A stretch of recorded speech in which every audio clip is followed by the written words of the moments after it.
আজ ৬ই জুলাই ২০২৬।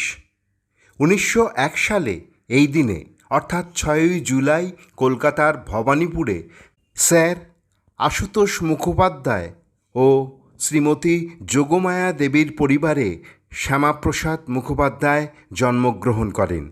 ৭৭ নম্বর আশুতোষ মুখার্জি রোডের এই বাড়িতেই শৈশব থেকে বড় হয়ে ওঠেন শ্যামাপ্রসাদ মুখোপাধ্যায়।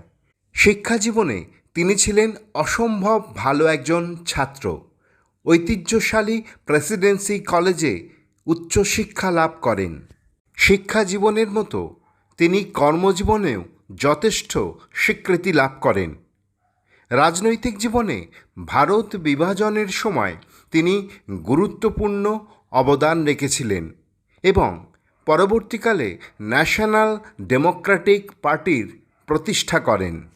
জম্মু কাশ্মীরে ৩৭০ ধারা বিলোপ নিয়ে মতবিরোধের কারণে তিনি কংগ্রেস ত্যাগ করেন এবং পরবর্তীকালে জম্মু কাশ্মীরে থাকাকালীন তাকে গ্রেপ্তার করা হয় এবং জেলবন্দি অবস্থায় ১৯৫৩ সালের ২৩শে জুন রহস্যময়ভাবে তিনি মৃত্যুবরণ করেন।